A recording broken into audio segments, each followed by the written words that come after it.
প্রচারের ময়দানে পিছিয়ে নেই রাজ্যের শাসক দল। তারাপীঠে পুজো দিয়ে প্রচার শুরু করলেন বীরভূম লোকসভা কেন্দ্রের তৃণমূল প্রার্থী শতাব্দী রায়।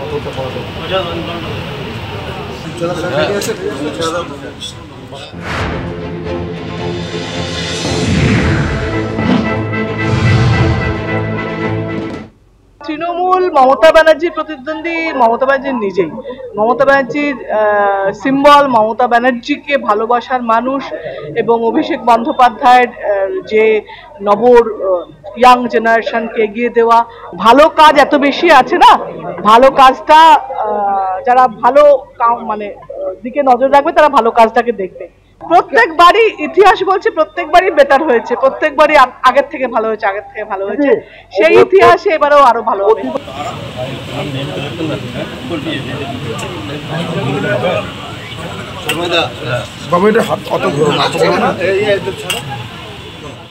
লোকসভা নির্বাচনে দামামা বেজে উঠেছে এবং শনিবার সকাল থেকে দেখা গেছে যে বিভিন্ন রাজনৈতিক দল তারা কিন্তু প্রচারে নেমে পড়েছেন। আমরা এই মুহূর্তে রয়েছি কসবার বোসপুকুর বাজারে, যেখানে বাম প্রার্থী যিনি দক্ষিণ কলকাতা থেকে দাঁড়িয়েছেন সায়রা শাহ হালিম, তিনি এই মুহূর্তে জনসংযোগ করছেন। সরাসরি কথা বলবো।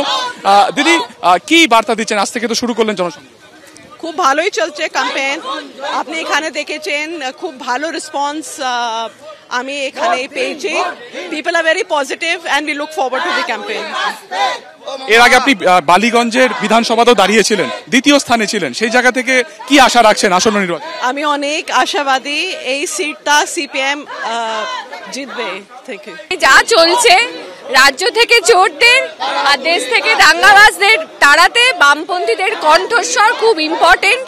আপনাদের ভোট আমরা প্রার্থনা করি, কিন্তু ভোট না পেলেও আমরা আপনাদের কথা সমস্ত জায়গায় বলবো, কিন্তু যদি সুযোগ দেন তাহলে আপনাদের কথা সংসদে গিয়ে বলতে পারবো। সায়রা হালিমকে জেতান, বাম গণতান্ত্রিক জোটের প্রার্থীদের জিতিয়ে দিন। আমরা দেখেছি তৃণমূলের তরফে যে প্রার্থী তালিকা, সেখানে অনেক অভিনেত্রীরা রয়েছেন, এটাকে আপনি কিভাবে দেখছেন? হ্যাঁ, এটা তো একটা কি বলুন তো, রাজনীতির সঙ্গে মানুষের রুটি রুচির তো একটা যোগ আছে।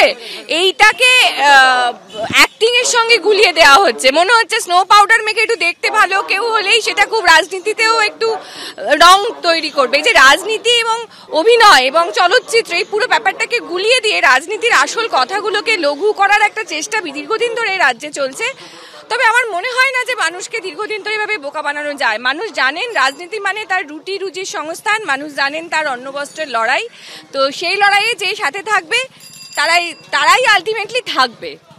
আমরা কথা বলছিলাম উষসী চক্রবর্তীর সাথে, এবং আমরা এই মুহূর্তে বোসপুকুর বাজার এলাকায় রয়েছি, যেখানে সিপিআইএম এর তরফে পুরোদস্তুর প্রচারে কিন্তু নেমে পড়েছেন দক্ষিণ কলকাতার যিনি সিপিআইএম প্রার্থী সায়রা শাহ হালিম, এবং তার সাথে ছিলেন উষসী চক্রবর্তী। ক্যামেরায় সন্দীপ সাধুকার সঙ্গে সুকান্ত মুখোপাধ্যায়, এবিপি আনন্দ।